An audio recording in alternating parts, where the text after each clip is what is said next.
Hey over there, Joe Spock. And Joy Nightingale. And today we have landed right here in Salem, Massachusetts. Behind us is Salem's Museum of Torture. Now, years ago we went to a spot called the Long Island Monster Gallery. That shut down, and somehow this is connected to it, like it moved, shifted, and changed the whole subject matter. I don't know how it happened, what happened. All I know, I love that one attraction. And we're in Salem, so I figured let's check out the next attraction. Sounds about right? Sounds good. Alright, so just a warning, this is a museum of torture. So if you're not into graphic images, we have over 500 other videos on this channel. Maybe one of those would be a lot better. This is one going to be on the dark side a little bit more. And if you like those 500 other videos, if you haven't done already, I don't mind if you don't subscribe to this channel. And if you do like this weird torture stuff, you're our kind of people and you should like this video. And comment down below, if you had to be tortured, what implement to torture would you do? We're not talking some S&M stuff. We're talking, I personally want to wear one of those masks where they put the rats in the cages. What about you, Joe? I don't know, there's so many. There's the water one. You want to be dunked? We are in Salem, it's a good one. Alright, but we're going to head in. We're going to bring you along. So, step right up, let's go for this ride. Throughout human history, the practice of torture has been employed by various civilizations and societies as a means of punishment, interrogation, and control. As you explore these dimly lit chambers, you'll encounter an unsettling array of authentic instruments of torture and gruesome scenes of criminal punishment. Each artifact serves as a reminder of humanity's capacity for cruelty. Be warned, dear visitor, for within these halls, the line between history and horror blurs, leaving you with a haunting question. How far are humans willing to go in the name of power, punishment, and control? Already walk in, we're not just looking at torture devices, we are looking at amazing theming effects. We see the Shrew's Fiddle, also known as the neck violin.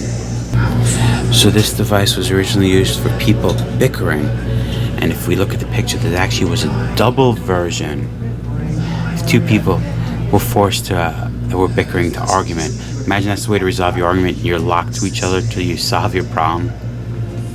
And a lot of these items, you say, are historical accurate. No touching if you come to the museum. One, because you never should touch stuff in museums. Two, things might be sharp. Things are dangerous. And these would have been red hot pincers. Heated up, used to tear flesh and pits of a person away. Attached to the wall we have a chastity belt. It says a deathless popular myth, but one echoed also in academic publications. And what the funny thing about this one is the guaranteed virginity, Dr. Pulaski approved chastity protection. Joy and I go to numerous museums, and it always fascinates me when I find something I've never seen before. What stands before us are crocodile tongues. These would have been used to torture men. A lot of the torture devices were used for unfair treatment of women, but these were specifically designed for men. You see, if a man committed violence or atrocities against the ruler or prince, these were used. They were heated up and were actually used to remove a male's genitalia. They also could be used to remove some nose, fingers, and toes, but principal purpose, genitalia. We see why it says crocodile tongues. Look at those teeth. So many horror movies, The Pit and the Pendulum, an iconic torture device. You would think, however, that's a misconception. The pendulum is actually a fictional device dreamt up by author Edgar Allan Poe. Just laying there, with the blade slowly coming down, cutting into your abdomen. Ooh. I always laugh how these things are considered torture, but they're not really torture. They're just sadistic ways of killing people. The drunkard's cloak. Drunkenness was made a civil offense in England by the Alehouse Act of 1551. Repeat offenders would often be punished by being placed in an empty beer barrel with arm and leg holes if they were lucky. Alright, that one's a little more torture. They can have a medal. I was so drunk I got a medal. The Medal of Drunkenness. I actually know a few people that probably have earned that medal over their lives, even though they never got the physical one. It's cool just having the effects, but some of the little details on these figures are what really is making this museum for me.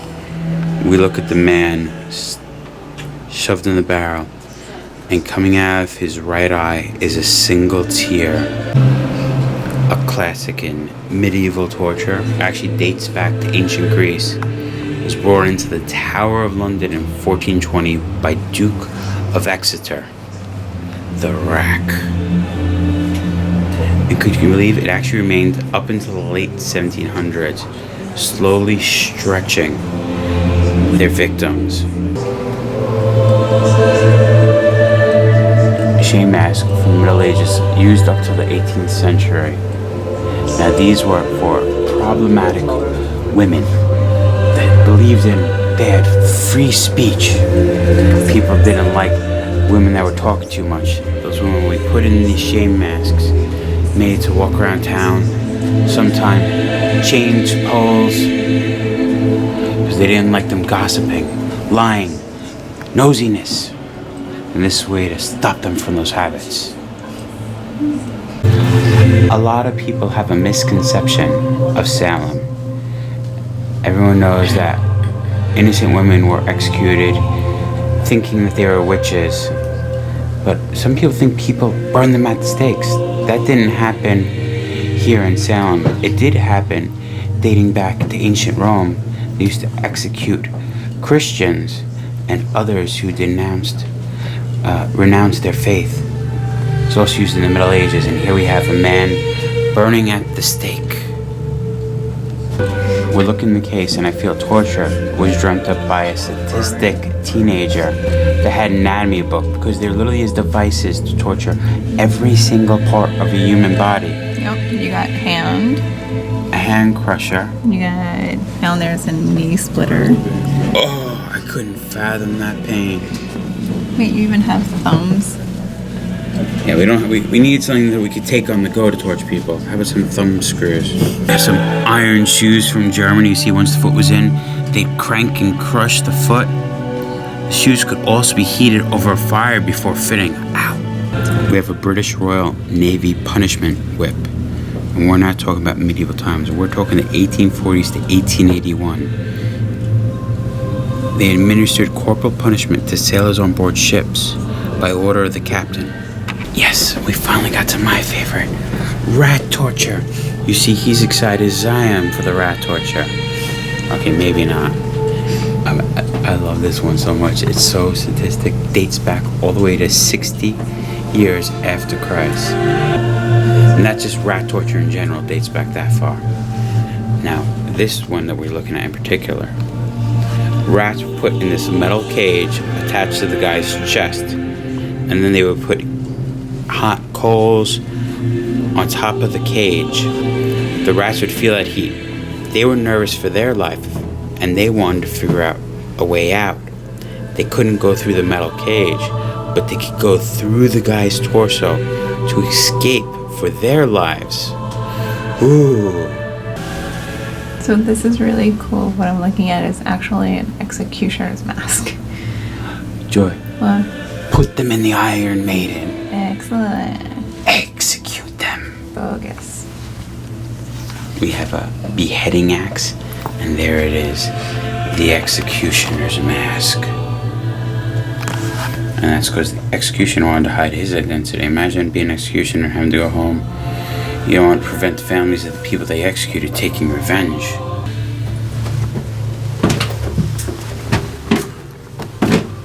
The different executioners. See, framed photos of executioners that were making their way down the stairs.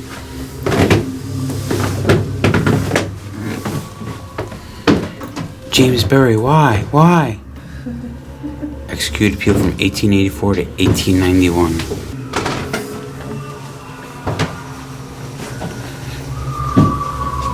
Learning about the old witch and dungeon, less than 500 feet from where we're standing now. is the site of the demolished Salem jail. Originally built in 1864, it was one of 4 jails where the majority of the accused Salem witches were held. Also from here, Giles Corey was taken to an open field and crushed to death in an effort to force him to stand trial. Yeah, we are here. Mm-hmm. And then there's the site of the jail. Ooh.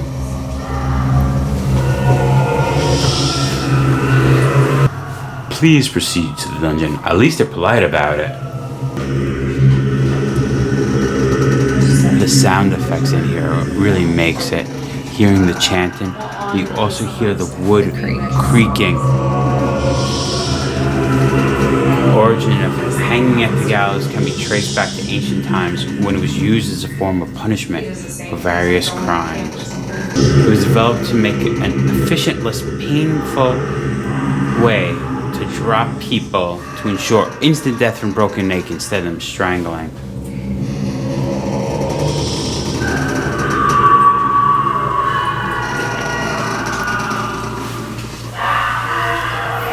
Did you hear the screams? Mm-hmm. And we definitely are talking about Salem in 1692, because that is when 20 people were executed, men and women, 19 from hanging, 1 from being crushed to stones. The ducking stool. We got to what you said, Joy.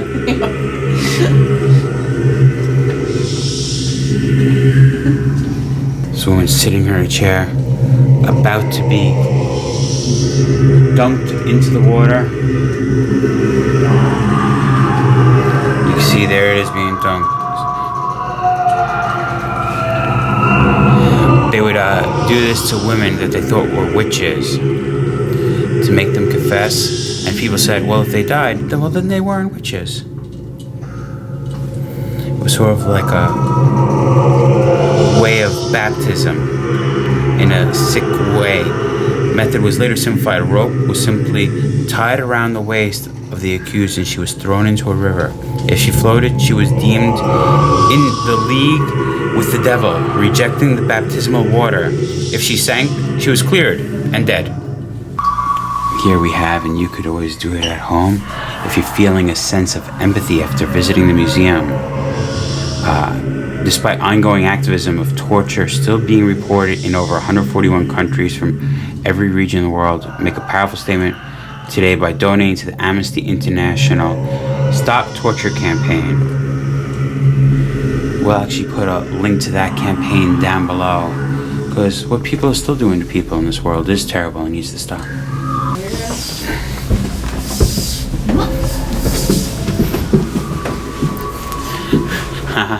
Funny merch. Wish you were here. So there you have it. Salem Museum of Torture. Very cool torture museum. I wasn't tortured. At all. No, we weren't tortured walking through No. that. It was actually quite enjoyable going through that. And you should enjoy it too by coming to check it out. I like it.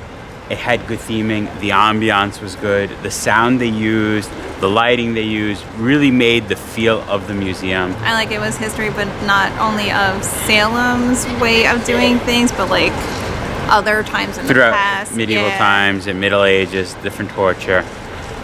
Good artifacts.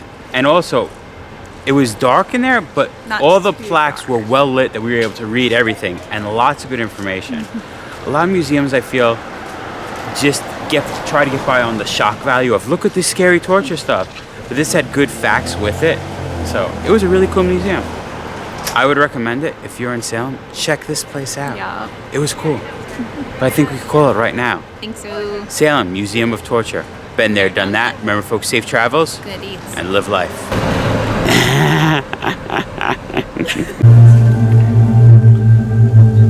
See, Art the Clown didn't think of it. It was being done for hundreds of years.